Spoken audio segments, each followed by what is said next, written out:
Beats by Dallas, make it hurt.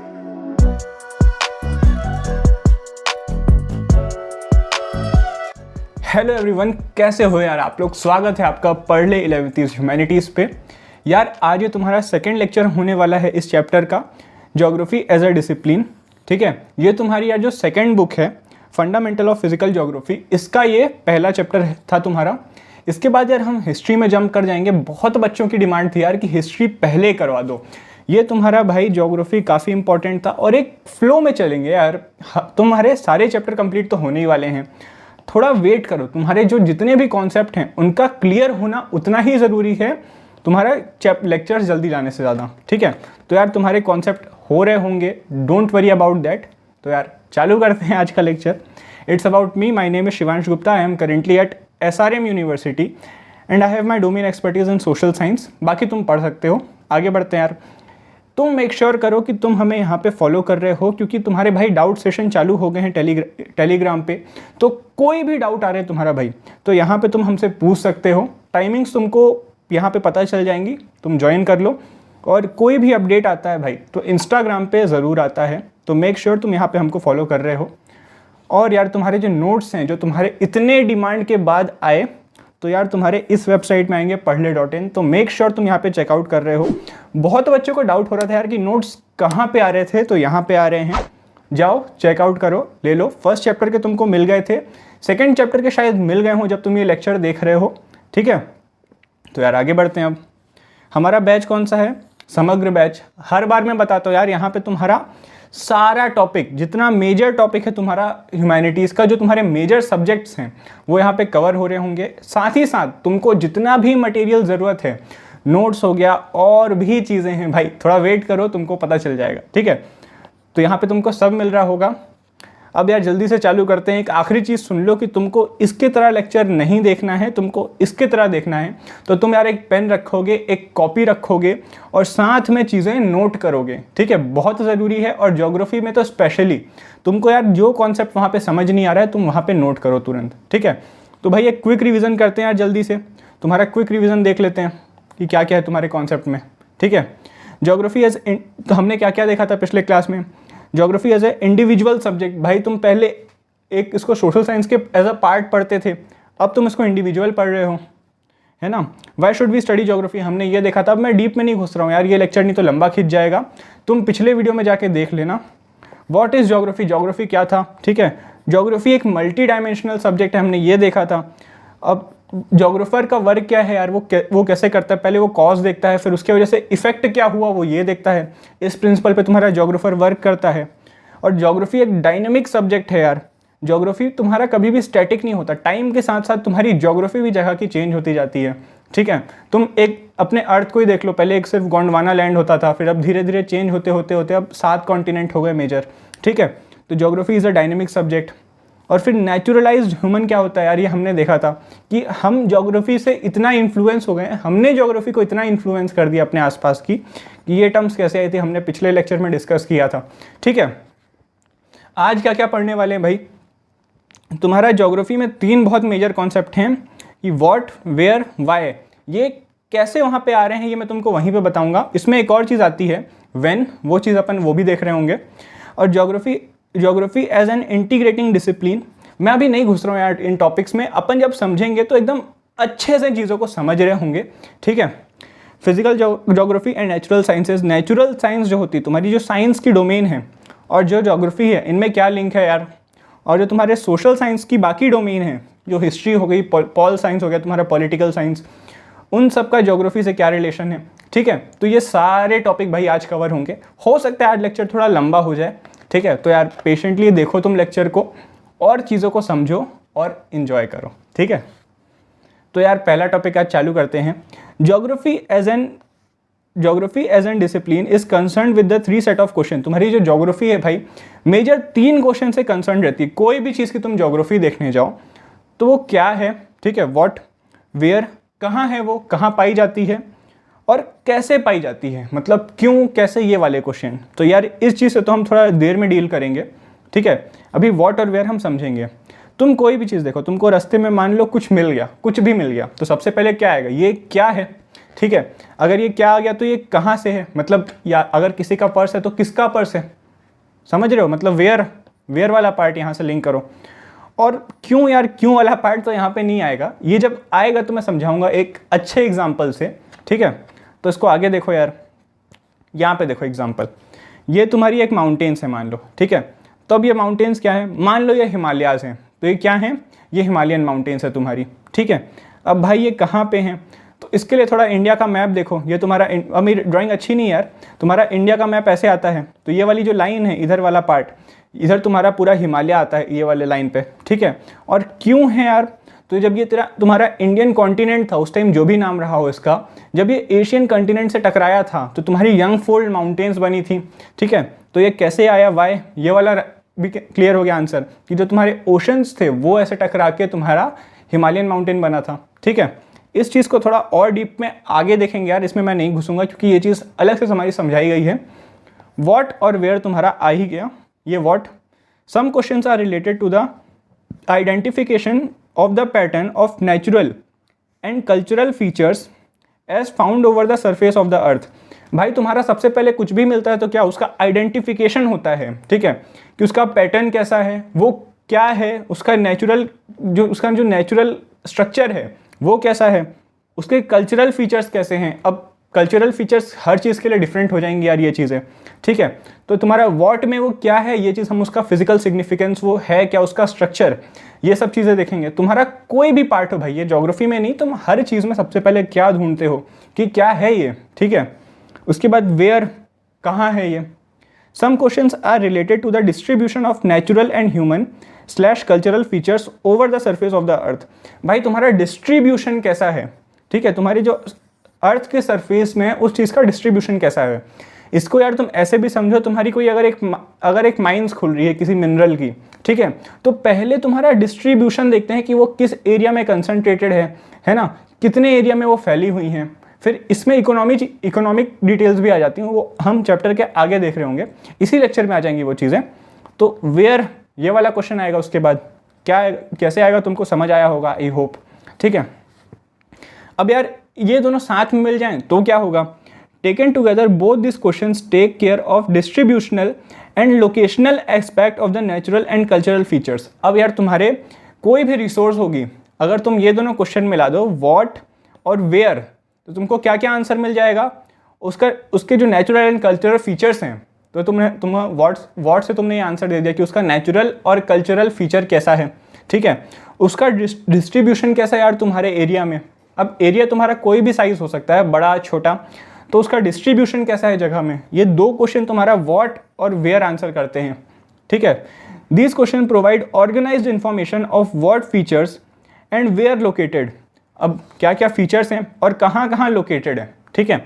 और भाई ये तुम्हारी अप्रोच कॉलोनियल पीरियड में काफ़ी फेमस थी। इसको ऐसे भी समझो कि देखो तुम्हारे जो ब्रिटिशर्स थे या फिर कोई भी जो थी जिसने एक कॉलोनी बनाई, उस पर रूल किया, वो कहाँ जाते थे भाई कॉलोनी बनाने, जहाँ उनको रिसोर्स मिले, ठीक है। तो वहाँ जहाँ के फीचर्स अच्छे हों, उनके रिसोर्सेज जहाँ पे अच्छे हों, और रिसोर्सेज जिस लोकेशन में अच्छे होंगे वो वहीं पे कॉलोनी बनाते थे। इंडिया में यार उनको बहुत रिच रिसोर्सेज मिलते थे, ठीक है, और वो ईजिली फिजिबल भी थी। तो कॉलोनियल पीरियड में भाई तुम्हारी ये अप्रोच कि कॉलोनी कहाँ बनानी है, किस देश पे अटैक करना है, मतलब बहुत डीप हो गई ये चीज़ें, बट समझ रहे हो ना तुम कि जहाँ चीज़ें पाई जाएंगी वहीं पे लोग जाना चाहेंगे, क्योंकि वहीं से उनको रिसोर्स मिलेगा। तो अगर कोई एक जगह है, मान लो तुम्हारे घर के आसपास एक कोई ग्राउंड है, ठीक है, और तुमको कहीं से पता चला कि उसमें खजाना है, तो सब लोग आना चाहेंगे उस ग्राउंड पे, ठीक है। तो अब ऐसे समझो कि जो लोकेशन है जहाँ पे तुम वेयर का आंसर दे दिए, वेयर का आंसर मतलब ये थोड़ा सा कंफ्यूज कर दिया मैंने तुमको, ठीक है, इसको थोड़ा क्लियर करते हैं। वेयर मतलब तुम्हारे जहाँ पे लोकेशन अच्छा होगा, फिजिबल होगा किसी भी चीज़ के लिए। इसको एग्जाम्पल ले लो खजाने से, तो यार लोग वहाँ जाना चाहेंगे, और यही तुम्हारे कॉलोनियल पीरियड में अप्रोच थी कि जहाँ उनको उनके काम का सामान मिल जाए, तो वो कहाँ से आंसर मिलता था उनको, वेयर। और काम का क्या है, तो वो वर्ड से समझ आता था कि क्या तुम्हारे काम का है और कहाँ वो चीज़ मिलेगी, क्या है और कहाँ है। खजाना है, क्या है, खजाना है, कहाँ है, ग्राउंड पे है, तो तुमको वहाँ जाके लेना पड़ेगा, ठीक है। तो अब ग्राउंड की जगह तुम कोई देश समझ लो, कोई एरिया समझ लो। अब शायद तुमको चीज़ें क्लियर होगी, मैं थोड़ा कंफ्यूज कर दिया था, ठीक है। बट स्टिल तुमको समझ आया, मैं मानता हूँ तुम बहुत होशियार बच्चे हो, ठीक है। आगे बढ़ते हैं। These two questions did not make geography a scientific discipline till the third question was added। भाई साहब तुम्हारा वाई का मैंने बोला था वेट करो, वो बहुत अच्छे से समझाया गया है, ठीक है। अब वाई से तुम्हारा क्या, अब वाई नहीं है तो क्या है यार, तुम्हारी कोई भी ज्योग्राफी, तुम्हारी जो टोटल ज्योग्राफी जब तुम पढ़ रहे थे बिना वाई के इस टाइप से, तो यार तुम्हारी वो साइंटिफिक नहीं थी। तुमने कोई चीज़, जो कोई जगह ढूंढी, ठीक है, वहाँ पे कोई रिसोर्स मिल गई और तुम उसको यूज़ कर रहे हो, बस बात खत्म। जब थर्ड क्वेश्चन आता है कि भाई ये क्यों है यहाँ पे, ठीक है, जगह अगर वो खजाना मिल गया तो क्यों है, यहाँ पे कोई फाइट हुई थी, कि यहाँ कोई राजा था, कि यहाँ पे कोई और रहता था, ठीक है। तो ये जब तक ये क्यों वाला क्वेश्चन नहीं आ जाता तब तक तुमको कोई सोचने में मजबूर नहीं करेगा कि यहाँ पे ये जो चीज़ें थी वो कैसे आई होंगी, है ना, क्यों आई होंगी। तो ये क्यों वाला जो क्वेश्चन है वाई, ये तुम्हारा जो थर्ड क्वेश्चन है, ये तुम्हारी ज्योग्राफी को साइंटिफिक सब्जेक्ट बनाता है भाई, ठीक है। The third question is related to the explanation और the causal relationship between features and the processes and phenomena. अब भाई तुम्हारा ये जो थर्ड क्वेश्चन है ये रिलेशनशिप बताता है कि यहाँ पे जो प्रोसेस और फिनोमिना अकर हुए हैं वो किस वजह से हुए हैं, ठीक है। तो यार तुम ज्योग्राफी में देख भी रहे होगे, तुम ये थर्ड क्वेश्चन से अभी तक भी काफ़ी परेशान रहे होगे 10वीं तक तुम्हारे, ठीक है। तो अब तुमको समझ आया कि थर्ड क्वेश्चन क्या करता है। जो तुम्हारा कोई जगह पे कुछ है, जैसे हमने पिछले एग्जाम्पल में देखा खजाना है, मैं मानता हूँ बहुत गंदा एग्जाम्पल बताया मैंने, बट ठीक है तुम्हारे समझने के लिए आसान है और ये एग्जाम्पल तुमको यार बाद में भी याद रहेगा, ठीक है। तो तुम जब साल के आखिरी में रिवाइज करने बैठोगे तुमको खजाना ज़रूर याद आएगा कि भैया ने खजाना बताया था, ठीक है। तो यार ये थर्ड क्वेश्चन तुमको क्या बता रहा है कि कोई चीज़ है तो वो क्यों है, तो तुमको सोचने में जो मजबूर कर रही है वो तुम्हारा यही कर रही है। साइंटिफिक अप्रोच क्या होती है यार, न्यूटन के सर पे तुम्हारा सेव गिरा, ठीक है, तुम्हारा सेव गिरा तो उसको वहीं पे सेव का पेड़ था तो वो गिर गया नीचे, क्या सोचने की बात है। लेकिन जब उसने सोचा कि क्यों गिरा तो उसने भाई तुम्हारी पूरी साइंस बदल दी, और शायद इसीलिए कुछ बच्चों ने तुम में से साइंस नहीं ली आगे। आई एम नॉट, मैं ये नहीं बोल रहा कि कोई सब्जेक्ट तुम्हारा अच्छा है कि खराब है, बस मैं ईजी एग्जाम्पल दे रहा हूँ कि तुम चीज़ों को समझो, ठीक है। तो यार ये चीज़ तुमको समझ आई होगी। आगे बढ़ते हैं यार। It studies the pattern of distribution, location and concentration of a phenomena over space and interpret them providing explanation of these pattern. वो कोई एक चीज़ को देखेगा, ठीक है, उसमें पैटर्न ढूंढेगा, ये तुम्हारा वाटर वेयर हो गया, ठीक है, और फिर वो पैटर्न क्यों है उस जगह पे ये चीज़ समझाएगा, ठीक है। जैसे तुम्हारे हिमालयन माउंटेन है, उसको वो देखेगा, वो है वहाँ पे, वो समझेगा, फिर वो वहाँ पे क्यों है, पहले तुम्हारा पैटर्न देख लिया भाई कि तुम्हारे जो इंडिया है तुम्हारा, उसमें जो डिस्ट्रीब्यूशन है ये वाले एरिया में तुम्हारे ऊपर, ये जम्मू कश्मीर वाले एरिया से साइड में आ जाओ नीचे, तो यार ये जो तुम्हारा एरिया है यहाँ पे है, ठीक है, इसका पैटर्न देख लिया कि यहाँ पहले सबसे पहले बहुत ऊंची पहाड़ें हैं, उसके बाद नीचे आ जाओ तो थोड़ी और नीची हैं, फिर तुम चले जाओ नेपाल साइड तो वहाँ पे एवरेस्ट है तुम्हारी सबसे ऊंची चोटी। तो यार ये जो पैटर्न है ये उसको समझेगा। अपन आगे समझेंगे जब हमारे चैप्टर आएंगे ये वाले, तो हम समझेंगे चीज़ों को, ठीक है। अभी बस मैं इतना बता रहा हूँ कि वो ये पैटर्न का मतलब क्या है यहाँ पे, ठीक है। तो पैटर्न क्यों है वो उस हिमालयन माउंटेन का, वो चीज़ वो बताएगा, समझेगा फिर बताएगा। तो ये जो समझने वाला प्रोसेस है वो क्यों चालू हुआ, क्योंकि उसने सोचा कि जो पैटर्न है ऐसा ही क्यों है, ये दूसरे तरीके से क्यों नहीं है, ठीक है। तो भाई तुम्हारी इतनी डीप में अप्रोच होती है तब जाके तुम्हारा ज्योग्राफी एक साइंटिफिक सब्जेक्ट बनता है, ठीक है। It also takes note of the association and interrelationship between the phenomena resulting from the dynamic relationship between human beings and their physical environment. Bouncer, ठीक है, एक बार फिर से पढ़ो, इस बार तोड़ तोड़ के पढ़ना चीज़ों को। It also takes note of association and relationship between the phenomena resulting from the dynamic relationship. बस इतना, ठीक है।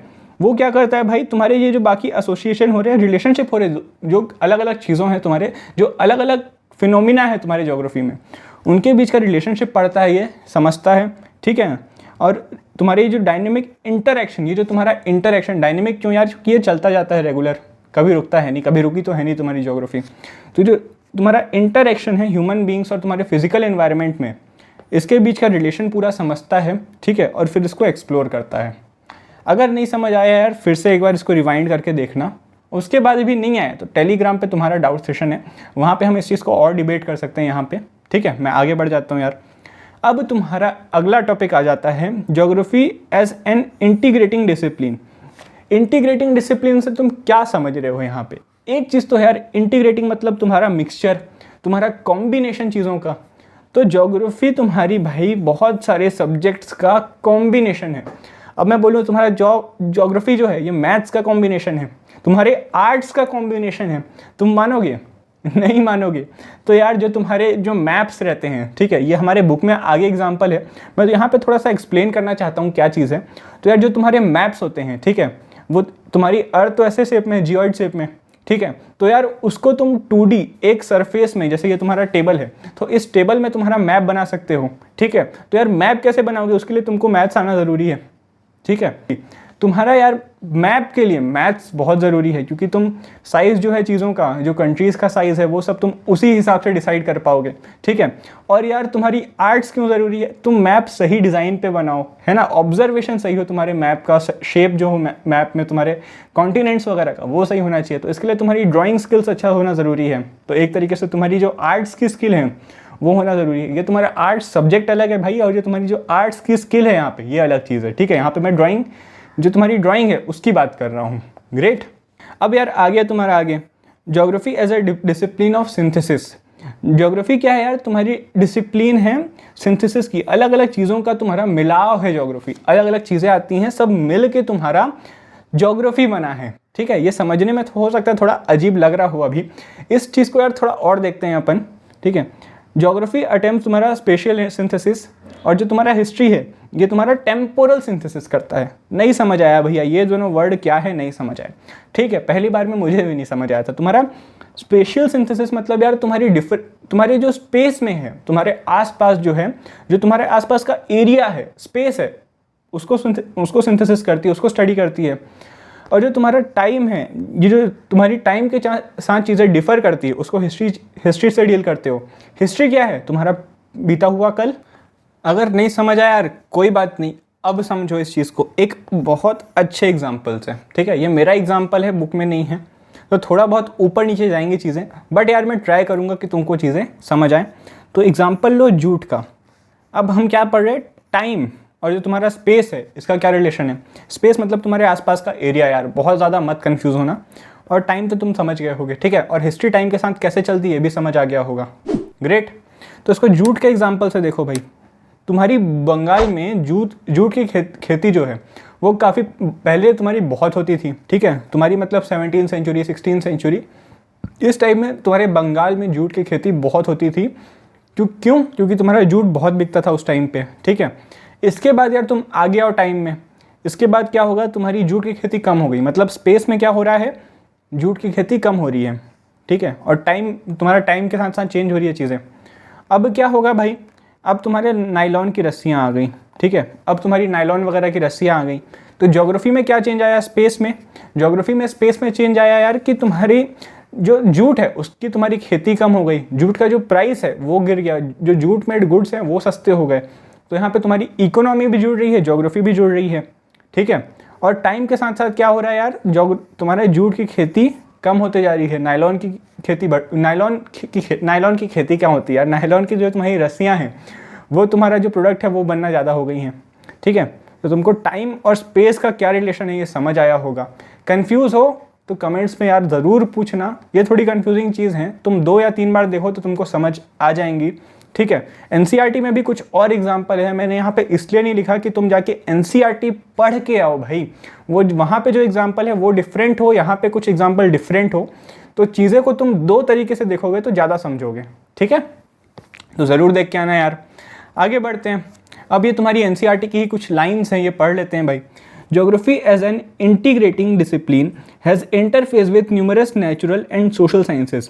भाई जो तुम्हारी ज्योग्राफी है, अगर इसको एक कंप्लीट डिसिप्लिन की तरह देखो तुम, तो इसका रिलेशन तुम्हारे बहुत जो नेचुरल साइंस की जो तुम्हारी डोमेन होती हैं, ठीक है, ये क्या क्या होती हैं हम आगे देखेंगे। और जो तुम्हारी बाकी सोशल साइंस की डोमेन होती हैं, हिस्ट्री हो गया, ये हिस्ट्री हो गया, पॉलिटिकल साइंस हो गया, इकोनॉमिक्स हो गया, ये सब के साथ साथ जुड़ी है यार। ये मतलब ये जो तुम्हारे 2 सब्जेक्ट हैं ये काफ़ी ज़्यादा तुम्हारे ज्योग्राफी में आते हैं, ठीक है। तो ज्योग्राफी इन सब का एक ब्लेंड है, मैं ये बोल सकता हूँ। कैसे बोल सकते हो भैया, आपने तो अभी तक समझाया ही नहीं। वेट करो यार, आगे इसको पता है तुम्हारे एनसीईआरटी में एक पूरा चार्ट बना हुआ है है ना, हम आगे मैंने भी वो चार्ट डाला है, वो चीज़ से यार ये चीज़ें ज़्यादा समझ आएंगी, ठीक है, इसलिए मैं थोड़ा वेट करने का बोल रहा हूँ। आगे देखो यार, all the sciences whether natural और सोशल, अभी नेचुरल और सोशल साइंस दो अलग अलग इसको क्यों बताया है?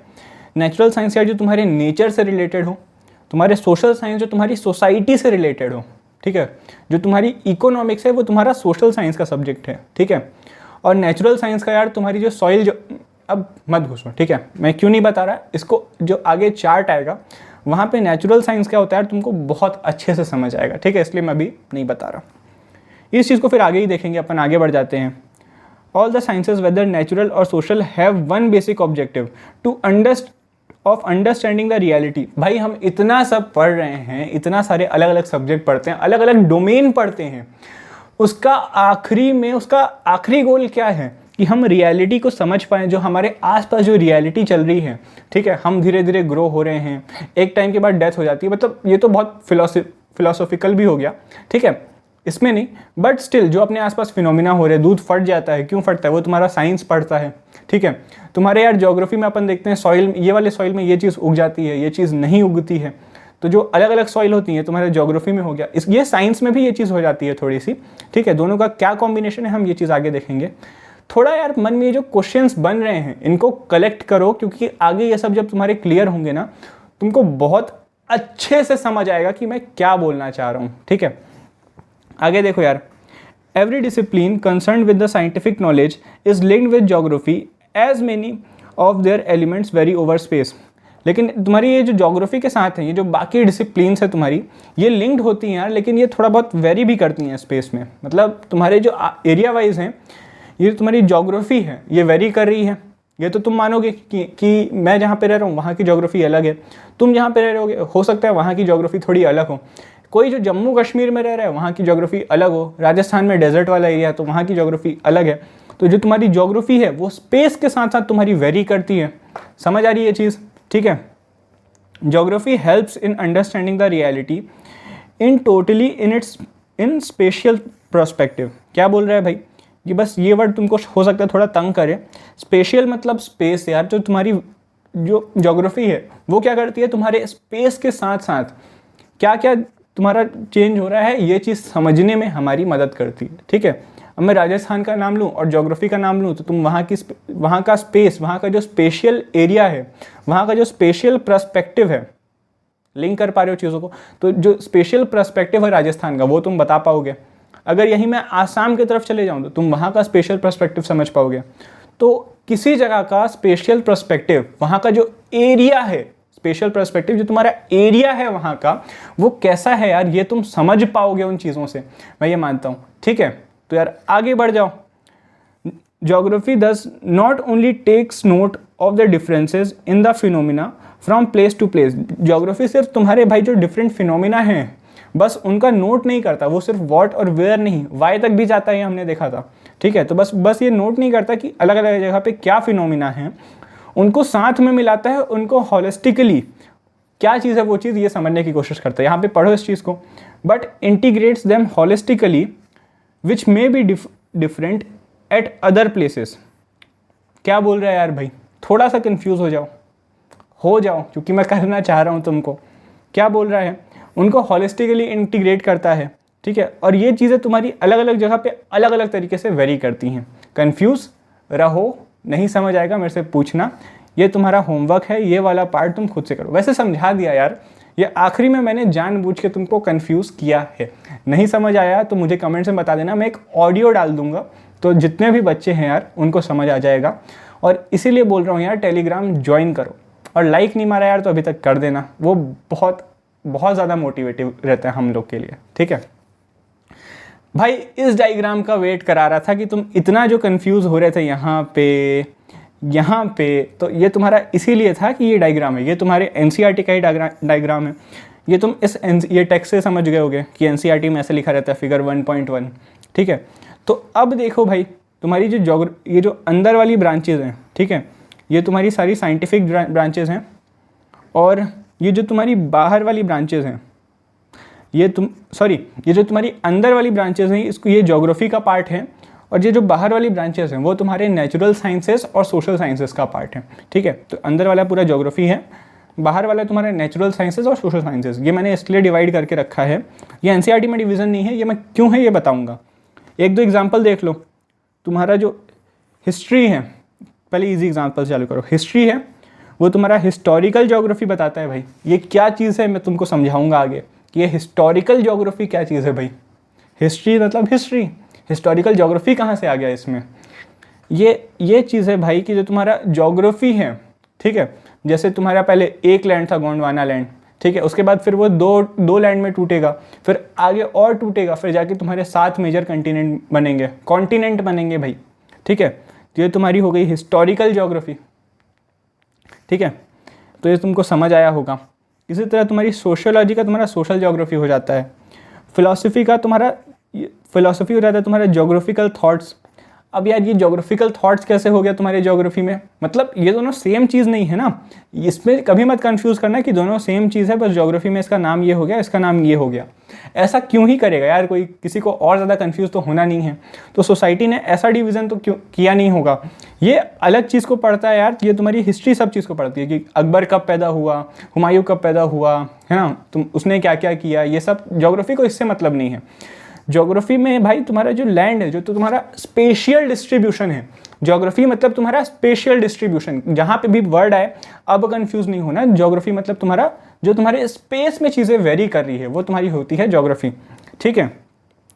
तो यार तुम समझो कि ये जो हिस्टोरिकल ज्योग्राफी है वो स्पेशियल चेंज जो आए थे टाइम के साथ उससे डील करेगी, ठीक है। वो तुम्हारे हिस्ट्री में थोड़ा बहुत पढ़ाई जाती है, लेकिन जो मेजर पार्ट है, जब तुम जैसे तुम अभी आर्ट्स लिए हो, फिर तुम हिस्ट्री लोगे, या मान लो तुम ज्योग्राफी लोगे, तो ज्योग्राफी लोगे अपने मास्टर्स के लिए, बैचलर्स के लिए, फिर मास्टर्स के लिए हो सकता है तुम हिस्टोरिकल ज्योग्राफी ले लो। तो इतना डीप में जाओगे यार तुमको, तब ये चीज़ें एकदम स्पेसिफिकली समझ आएगी। जैसे 5th-6th तक तुम साइंस में सब कुछ पढ़ लेते थे। साइंस में तुम्हारा ईवीएस जो आता था पहले, ईवीएस में तुम ये ज्योग्राफी वगैरह भी थोड़ा बहुत पढ़ लेते थे, साइंस का भी पढ़ लेते थे, इन्वायरमेंट भी पढ़ लेते थे, ठीक है। जैसे जैसे तुम यार हायर स्टडीज़ करोगे तुम्हारी स्पेसिफिक ग्राउंड्स पे चीज़ें डिवाइड होते जाएंगी, ठीक है। तो अभी हिस्ट्री में हो सकता है तुमको ये चीज़ें भी थोड़ा बहुत पढ़ा दी गई हों, बट ये तुम्हारे हिस्टोरिकल ज्योग्राफी का पार्ट है। तुम्हारे 6th या 7th के बुक में आता है यार, ये जो लैंड अपना डिवीज़न हुआ है कि पहले तुम्हारा एक लैंड था, उसके बाद डिवाइड हुआ, हो सकता है 11th में भी आए आगे। तुम क्यूरियस हो तो बुक खोलो, तुम्हारे सब कुछ दिया हुआ है। वैसे भी यार अभी छुट्टी चल रही होगी तुम्हारी गर्मी की, नहीं चल रही तो भी टाइम निकालो, घर पे बहुत टाइम रहता है, पढ़ो यार चीज़ों को, समझ आएंगी तुमको चीज़ें, ठीक है। तो ये तुम्हारा एग्जाम्पल हो गया। फिलॉसफी का मैं बताना भूल गया था। फिलॉसफी यार ज्योग्राफिकल थॉट्स तुम्हारे कैसे, अब किसी ने तो सोचा होगा ना पहले कि पृथ्वी गोल है, डायरेक्ट तो सैटेलाइट बना के भेज नहीं दिया होगा कि सैटेलाइट भाई देख क्या कि पृथ्वी का तुम्हारा शेप कैसा है। पहले पृथ्वी जो तुम्हारा गोल मतलब जियोइड शेप, अब एग्जैक्ट जियोइड उस टाइम कोई नहीं जानता था, उस टाइम तो स्पेरिकल गोल यही मान रहे थे लोग। तो किसी ने पहली बार सोचा होगा कि तुम्हारी जो अर्थ है वो गोल है, ठीक है। तो ये थॉट्स है तुम्हारे, ये कहीं ना कहीं से डेवलप हुए होंगे, और ये उन्होंने ही डेवलप किया। ये तो पहले इसका कोई प्रूफ तो रहता नहीं था शुरू में तो बस किसी ने बोल दिया और उसके पीछे एक लॉजिक दिया, और लोगों को लॉजिक अच्छा लगा तो लोग मानने लगे। तो ये फिलोसोफर्स का ही काम होता था। एरिस्टोटल वगैरह ये जो तुम्हारे फिलोसोफर्स हैं, इनका तुम्हारे ज्योग्राफिकल जो तुम्हारा लोगों का सोचने का जो एक तरीका है उसको शेप देने में बहुत बड़ा हाथ था, ठीक है। तो ये तुम्हारा ज्योग्राफिकल ये हो गया। अब भाई तुम थोड़ा सा और देख लो, तुमको क्या समझ आएगा यहाँ पे। ये पेडोलॉजी देख लो, तुम्हारी सॉइल ज्योग्राफी। पेडोलॉजी यार तुम्हारी जो एकदम स्टडी हो गई प्रॉपर कि सॉइल में क्या क्या मिनरल्स होते हैं, क्या क्या चीज़ें होती हैं, क्या क्या कंपोजिशन होता है, कैसे बनी है, तो ये तुम्हारा एग्जैक्ट पेडोलॉजी में हो गया। अब यार उस सॉइल में क्या उगता है, सॉइल तुम्हारे पत्थरों से टूट के बनी, ये सब जो हल्की हल्की चीज़ें हो गई। अब एग्जैक्ट तो यार मुझे भी नहीं पता क्योंकि मैंने भी पेडोलॉजी नहीं पढ़ी है, बट तुम बेसिक सर्च करोगे नेट पे तो तुमको भी यही मिलेगा। तो सॉइल ज्योग्राफी में तुम ये सब पढ़ते हो कि तुम्हारे कौन कौन से प्लांट्स हैं यहाँ पे, कौन कौन से उगेंगे, ठीक है। एक बेसिक स्ट्रक्चर तुमको समझाने के लिए मैं बता सकता हूँ ये होता है, ठीक है। तो यार और भी हैं, बहुत सारे हैं, ठीक है। तुमको ये सब पता होने चाहिए भाई। तुम्हारे जो तुम बैक एक्सरसाइज खोल के देखोगे तुम्हारे बुक का इसी चैप्टर का, तो MCQ में तुमसे पूछ के रखा है कि अगर तुम्हारा साइंस में जियोलॉजी है तो ज्योग्राफी में इससे रिलेटेड सब्जेक्ट कौन सा है, ठीक है। तो तुम ये लिख के आओगे। तो ये सब के नाम भाई तुमको पता होने चाहिए। तो अभी लिखने मत बैठ जाना, बहुत लंबा तुमको टाइम लग जाएगा, ठीक है। ये तुम्हारे NCERT में है यार, वहाँ से देख लेना। और तुम्हारे अलग अलग तरीके होते हैं पढ़ने के, तो उसमें मैं नहीं घुसूंगा, अपने हिसाब से सब पढ़ लेना, ठीक है। आगे बढ़ जाओ यार, बहुत लंबा स्लाइड टाइम बता दिया उस स्लाइड में। A geographer is required to have a broad understanding of all the related field to be able to logically integrate them, ठीक है। अब यार एक जोग्राफर को जो तुम्हारी जितनी फील्ड्स थी इन सब का बेसिक नॉलेज होना बहुत ज़रूरी है, तभी वो उन सबको इंटीग्रेट करते हैं। जो हमने देखा ना कि ज्योग्राफी क्या करता है, तुम्हारे सब्जेक्ट्स को इंटीग्रेट करता है। अब कहाँ पे लिखा था, मैं भूल गया, यहाँ पे लिखा था इंटीग्रेट्स होलिस्टिकली, ठीक है। तो यार तुम्हारा ज्योग्राफी का जो जोग्राफर है वो तुम्हारे चीज़ों को इंटीग्रेट करता है, ठीक है, जो अलग अलग तुम्हारी फील्ड से हो गई। अब ज़रूरी नहीं है कि तुम एक जगह पे खड़े हो तो वो सिर्फ एक टॉपिक तुमको उसको पूरा एक्सप्लेन कर पाए चीज़ों को। इसको एग्जांपल से समझो यार, जो तुम्हारा इंडिया है होम ऑफ स्पाइसेस है, तो ज्योग्राफी में तुम क्या क्या देखोगे यहाँ पे, जो एकदम डीप में ज्योग्राफी हो गई कि कहाँ पे कौन सी स्पीसीज़ हैं, कितने % में है, ठीक है। फिर तुम इसको इकोनॉमी से भी देखोगे कि इंडिया की इकोनॉमी जो है वो इन स्पाइसेस की वजह से काफ़ी अच्छी रहती है। मतलब बहुत पहले टाइम से, मतलब तुम मान लो 2000 साल पहले से भी, 2000 तो ज़्यादा हो गया, तुम्हारे 1500 नहीं, हाँ 2000 साल पहले से हम स्पाइसेस का बिजनेस कर रहे हैं, ठीक है। तुम्हारे जो सिल्क रूट था उसके पहले भी यार हम आसपास के जो ट्रेडिंग होती थी दूसरी कंट्रीज से, तो स्पाइसेस की होती थी। ये तुम्हारा हिस्ट्री से लिंक हो गया। फिर टाइम के साथ साथ तुम्हारे यूरोपियंस आ गए, वो सी रूट से आए, ठीक है। तो सी रूट से आए तो यार कैसे आ पाए, क्योंकि यहाँ पे टेक्नोलॉजी का एनहांसमेंट हो चुका था, तुम्हारी जो टेक्नोलॉजी थी वो इन्हांस हो चुकी थी। तो यार देखो मैंने सिर्फ स्पाइसेस बताया तुमको कि इंडिया में स्पाइसेस हैं, और तुम इसको हिस्ट्री से लिंक किए, ठीक है। तुम इसको इकोनॉमी से लिंक किए कि इंडिया की इकोनॉमी उस टाइम बहुत अच्छी थी इस वजह से। इसको तुमने टेक्नोलॉजी से लिंक किया कि यूरोपियंस यहाँ पे कैसे पहुँच पाए, उनके पास टेक्नोलॉजी बढ़ी तब वो शिप बना पाए, तो वो तब कंपास बना पाए। कंपास जो तुम्हारा डिवाइस होता है तुम्हारा डायरेक्शन देने वाला, ठीक है। तो यार एक एग्जांपल से देखो हमने कितनी फील्ड को लिंक किया। तो ज्योग्राफर का काम है जो जितनी भी फील्ड हैं उनका बेसिक नॉलेज वो रखे, ठीक है, सारी चीज़ों को लिंक करे, और भाई तुम्हारा ये सबको लिंक करे, एक चीज़ मैंने दोबारा बोल दी, और तुमको लॉजिकली उस चीज़ का एक्सप्लेनेशन दे, ठीक है।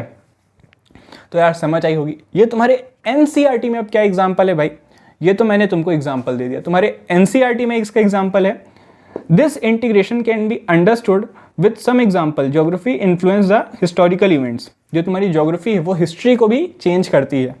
अब मान लो कोई वॉर हुई, ठीक है, तो यार एक तो वॉर तुम्हारी उस जगह पे होती है जहाँ पे हिस्टोरिकली एडवांटेज रहे किसी एक पार्टी को, वो वहीं पे वॉर करवाते हैं, मतलब कोशिश करते हैं कि वॉर वहीं पे हो। अब यार जो तुम्हारी पानीपत की लड़ाई हुई थी वो प्लेन में हुई थी, क्योंकि वो तुम्हारे जो माउंटेन्स है वहाँ पे पॉसिबल नहीं था, ठीक है। तो यार अपने बुक में क्या एग्जांपल दिया उसको देखो। In India Himalayas have acted as a great barriers and provide protection, but the passes provided route to the migrants and invaders from Central Asia. यार जो तुम्हारे हिमालयाज थे उन्होंने हमको बहुत ज़्यादा प्रोटेक्ट किया है। हमारे ऊपर की जो कंट्रीज़ हैं, जो हमारे ऊपर साइड में चाइना हो गई, इधर वाली और कंट्रीज़ हो गई, तो यार उनसे हमको बहुत प्रोटेक्ट किया है और इन्वेजन को काफ़ी हद तक रोका है। बट इन्वेजन क्यों हुआ यार, क्योंकि इसके बीच में जो छोटे छोटे पासेस थे, मतलब होते हैं ना अलग अलग जगह पे पासेस मिल जाएंगे, तो यार उन पासेस से होते हुए इन्वेडर्स एशिया में आ गए, ठीक है। तो हिमालय की वजह से हम प्रोटेक्टेड भी रहे, लेकिन वहाँ पे जो पासेस आ गए तो उसकी वजह से यार इन्वेडर्स आ पाए। तो यहाँ पे तुम क्या समझ रहे हो कि ज्योग्राफी में जो तुम्हारी ज्योग्राफी है उसकी वजह से तुम्हारे इन्वेजन में फ़र्क हो रहा है। अगर मान लो तुम्हारे हिमालयाज होते ही नहीं तो जो बाकी कंट्रीज़ थे वो और ज़्यादा आ पाते, जो चाइना वगैरह थी वो भी आ पाती इधर, ठीक है। और अगर बिल्कुल नहीं होते तो मान लो जो तुम्हारे हिमालयाज हैं और ज़्यादा स्प्रेड होते ऊपर, ठीक है, इंडिया को एकदम ही अलग कर देते बाकी कंट्रीज़ से, तो यार तुम्हारे वहाँ से कोई अटैक ही नहीं कर पाता, ठीक है। तो तुम देखो कि अगर किसी जगह की ज्योग्राफी अलग है तो भाई वो तुम्हारी पूरी हिस्ट्री चेंज कर देगी। और सबसे अच्छा एग्जांपल इसका वॉर है, कि वॉर तभी होती है जब एक पार्टी के लिए फिजिबल हो यहाँ पे आना। जैसे कि हमारे यहाँ इन्वेडर्स के लिए फिजिबल था ना, जो पासेस थे उनको मिल गए थे हिमालयाज के आसपास से, ठीक है।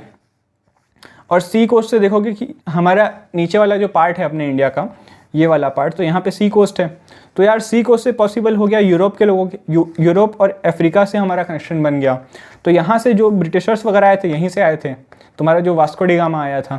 चलो मेरे को बताना कि वास्को डी गामा किस ईयर में इंडिया में आया था। ठीक है, ये थोड़ा आउट ऑफ टॉपिक हो गया, बट यार जो कंपटीशन की तैयारी कर रहे हो ना, ये आदत डालो कि कहीं पे कोई क्वेश्चन अराइज हो तुम्हारे दिमाग में तो तुम उसको तुरंत जाके रिसर्च मार लो। ठीक है, तो एक छोटा सा होमवर्क है, वास्को डी गामा कब इंडिया में आया था।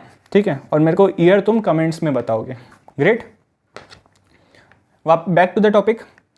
The geographical factors have modified the course of history in different parts of the world. अब यार तुम देखोगे इस तरह वॉर होती है तो इस तरह हमारी जो काफ़ी हिस्ट्री चेंज हुई। इसका बहुत अच्छा एग्जाम्पल लो यार हिस्ट्री का।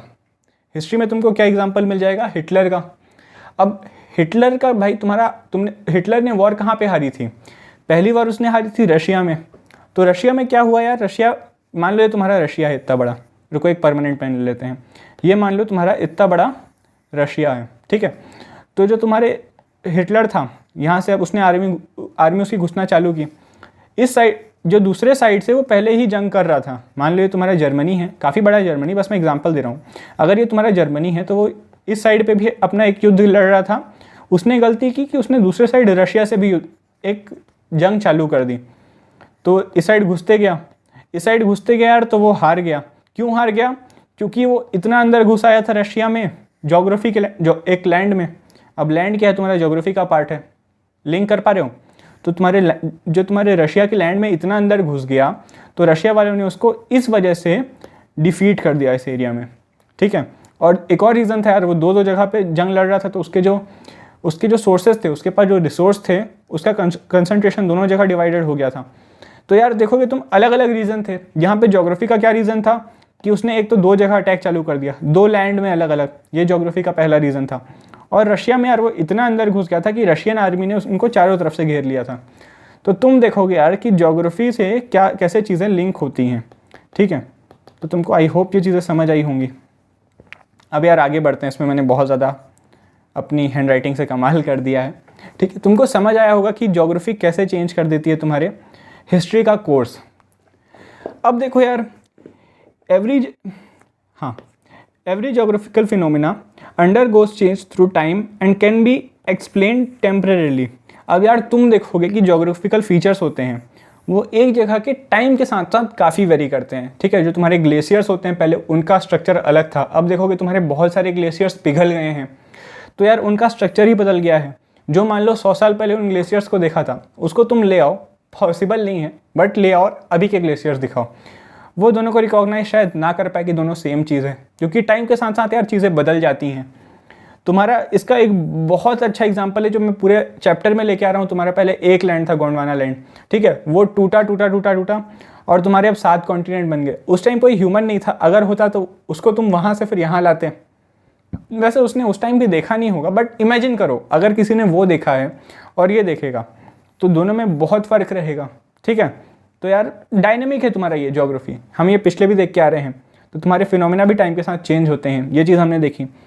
The change in landform, climate, vegetation, economic activities and occupation, cultural development have followed a definite historical course. अब देखोगे यार ये सब चेंज हुए हैं हिस्ट्री के साथ साथ। ठीक है, तुम्हारी जो कंट्रीज थी वो चेंज हुई है, और तुम्हारे जो इकोनॉमिक डेवलपमेंट है वो कंट्री का चेंज हुआ, कल्चरल डेवलपमेंट है वो चेंज हुआ। तो बस यही बेसिक सी चीज़ बोल रही है, पढ़ लेना एक बार नहीं समझ आया तो।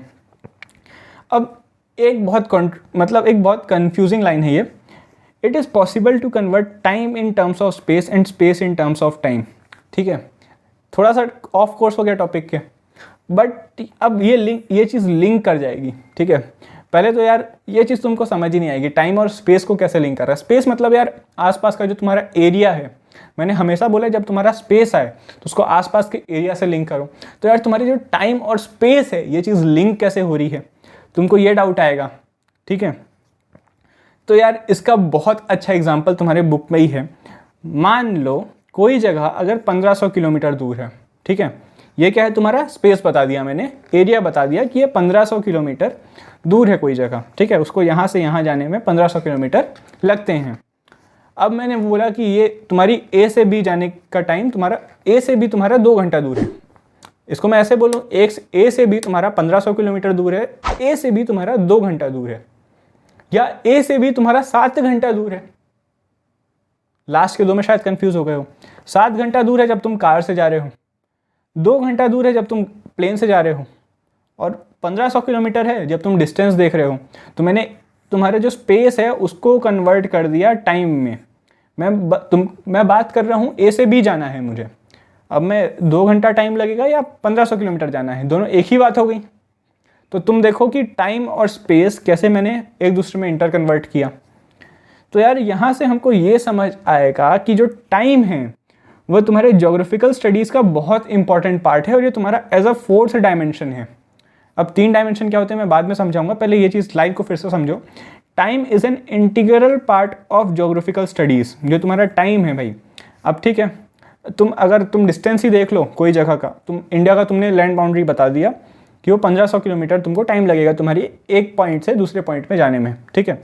मैंने बोला भाई 2 घंटा लगेगा, किसी ने बोला 7 घंटा लगेगा। तो जो तुम्हारा टाइम है ये तुम्हारा बहुत इंपॉर्टेंट रोल प्ले करता है ज्योग्राफी में। और मैं टाइम को अगर व्हेन बोलूँ तो कोई दिक्कत, मैंने बोला कि मैं उस समय खेलने गया था, तो मेरा दोस्त क्या बोलेगा, कब खेलने गए थे, कब मतलब व्हेन। ये तो बहुत बेसिक एग्जांपल हो गया। मैंने बोला हिमालय तुम्हारे फॉर्म हुए थे, तो पहले हमने वो हिमालय वाला एग्जांपल लिया था, वहाँ से समझो। वो माउंटेन्स क्या थे, वो हिमालयास थे। वो कहाँ पाए जाते हैं भाई, तो तुम्हारे जम्मू कश्मीर से नीचे आते जाओ आते जाओ आते जाओ, तो जो तुम्हारी लैंड बाउंड्री है इंडिया की, इधर से ये वाला जो पार्ट है ये तुम्हारा जम्मू कश्मीर होता है, यहाँ पे तुम्हारा हिमालयाज होता है। तो ये वेयर वाला पार्ट हो गया। फिर हमने देखा था कि वाई, इसको थर्ड क्वेश्चन को हमने थोड़ा देर से देखा था कि वाई क्यों होता है भाई ये। तो हमने देखा था कि यंग फोल्ड माउंटेन्स कैसे बनी, जो जब इंडिया वाला कॉन्टिनेंट था वो दूसरा वाला कॉन्टिनेंट, अब मेरे को यार एग्जैक्ट नाम नहीं पता, जब तुम्हारे ये कॉन्टिनेंट टकराएंगे तो तुम्हारे यंग फोल्ड माउंटेन्स बनेंगे, ठीक है। तो यंग फोल्ड माउंटेन्स जब तुम्हारे बनेंगे तो तुम्हारा हिमालय बनेगा, ये वाई हो गया। अच्छा एक क्वेश्चन और आएगा ना, तुम सोचो कि ये टकराए कब, ठीक है, क्यों टकराए ये तो समझ आ गया, लेकिन कब टकराए ये भी क्वेश्चन आएगा। बहुत जेन्युइन है, इसको तो समझाना भी नहीं पड़ेगा यार। जेन्युइन है ना कि तुम्हारा नाम क्या है, तुम कहाँ रहते हो, फिर तुम कब पैदा हुए थे, तुम DOB भी लिखते हो अपने किसी फॉर्म में, तो ये व्हेन वाला टॉपिक भी आएगा। वो तुम्हारा अलग टॉपिक है, तुम फॉर्म में अपना नाम कैसे लिख रहे हो। बट यार कोई भी चीज़ की ज्योग्राफी समझने में तुम्हारा डायमंड देखोगे, क्या चीज़ है वो, एक डायमंड है। कहाँ से आया भाई, तो वो तुम्हारे साउथ अफ्रीका की खदान से आया। कैसे आया भाई, तो तुम्हारा जो कोल है वो कई साल तुम्हारा प्रेशर में रहता है, तब तुम्हारा डायमंड बनता है, ठीक है। अब वो कितने साल रहता है, व्हेन, कब बना था भाई फॉर्म, समझ आए ना कि तुम्हारा कार्बन होता है, वो तुम्हारा कोल है, कोल बनता है, फिर कोल बन के तुम्हारा बहुत टाइम के बाद प्रेशर में रहता है, बहुत टाइम तक प्रेशर में रहता है और बहुत हाई प्रेशर में, तब जाके वो डायमंड बनता है। तो ये जो टाइम स्पेन था ये तुम्हारा व्हेन में आ गया। तो ये तुम्हारा 4th डायमेंशन कैसे है मेरे को समझ आएगा, तुमको समझ आ रहा होगा। और यार ये चारों डायमेंशन कॉपी में लिख लेना, ठीक है, ये आते हैं तुम्हारे। बस भाई आज का लेक्चर इतना, ये तुम्हारा 40 मिनट के आसपास का लेक्चर है, प्लस माइनस कर लेना। ज्योग्राफी के लेक्चर इतने ही लंबे रखेंगे यार, क्यों, क्योंकि तुमको कॉन्सेप्ट समझ आना बहुत ज़रूरी है। ये तुम्हारा अगला टॉपिक हो गया, इस चीज़ को हम यार अगले लेक्चर में देखेंगे, physical geography and natural sciences. तो एक बार जल्दी से रिवाइज कर लो यार, हमने क्या क्या देखा। यार पहले तो हमने देखा कि तुम्हारा ये जो, यहीं पे देख लेते हैं, अब लिखने में टाइम लग जाएगा। ये जो तुम्हारे 3 कॉन्सेप्ट थे हमने ये देखे कि तुम्हारा व्हाट क्या होता है, वेयर क्या होता है। इसके बाद हमने थोड़ा और आगे समझा कि इस वाई के बिना तुम्हारा ये जो ज्योग्राफी है वो तुम्हारा साइंटिफिक सब्जेक्ट नहीं होगा, ठीक है, हमने ये चीज़ देखी। उसके बाद यार हमने देखा कि जो तुम्हारी ज्योग्राफी है वो एक इंटीग्रेटिंग सब्जेक्ट है, वो चीज़ों से लिंक करता है, ठीक है, हमने वो चीज़ को समझा। अब यार ज्योग्राफी एंड नेचुरल साइंसेस थोड़ा और डीप में घुस जाएंगे। जैसे हमने यहाँ पे देखा था, हमने इस डायग्राम के हेल्प से, कहाँ गया ये डायग्राम रहा, तो यार हमने डिवाइड किया था इसको 2 हिस्से में, ठीक है। ये तुम्हारा नेचुरल साइंस वाला पार्ट था, मैंने तुमको बताया था ऊपर वाला, और यार ये जो नीचे वाला पार्ट था ये तुम्हारा सोशल वाला पार्ट था, तुम्हारा सोशल साइंसेस वाला। ये नेचुरल साइंसेस वाला, ये सोशल साइंसेस वाला। मैंने एक बार तुमको बोला था कि आगे आने दो चीज़ों को, तो यहाँ पे आ गई थी, ठीक है। ये तुम्हारा देखो, ये तुम्हारी सोसाइटी से डील करेंगी। ये जो रेड कलर से हाईलाइटेड हैं जितनी भी चीज़ें, ये वाला पार्ट जो है ये तुम्हारा सोशल साइंस से डील करेगा, तुम्हारी जो सोसाइटी है उसके बारे में डील करेगा। जो तुम्हारा सोशियोलॉजी ले लो, फिलोसफी ले लो, तुम्हारा पॉल साइंस ले लो, पॉलिटिकल साइंस, ये तुम्हारे सोसाइटी से डील करेंगे। ये तुम्हारा हो गया सोशल साइंसेस। और ये तुम्हारा नेचुरल साइंसेस भाई, तुम्हारा जो ओशन को तुम स्टडी कर रहे हो, तुम सॉइल को स्टडी कर रहे हो, तुम बॉटनी स्टडी कर रहे हो, जूलॉजी स्टडी कर रहे हो, तुम एंथ्रोपोलॉजी भी कर रहे हो, नहीं, एंथ्रोपोलॉजी तो तुम्हारा कल्चरल ज्योग्राफी में हो गया, सॉरी एंथ्रोपोलॉजी नहीं, तुम्हारा इकोलॉजी कर रहे हो, ठीक है, तो ये तुम्हारे नेचुरल साइंसेज में आ गया। तो अभी हमने दोनों को इंटीग्रेट करके पढ़ा, ठीक है। अब हम इंडिविजुअली घुसेंगे कि तुम्हारा ये जो पार्ट होता है physical geography and natural sciences, इस पे अपन देखेंगे कि क्या होता है, ठीक है। इसके बाद फिर अपन सोशल साइंसेज में देखेंगे कि सोशल साइंसेज में क्या होता है। तो यार तब तक के लिए एंजॉय करो, पढ़ो और सबसे ज़रूरी सेफ रहो, ठीक है। तो मिलते हैं अगले लेक्चर में, तब तक के लिए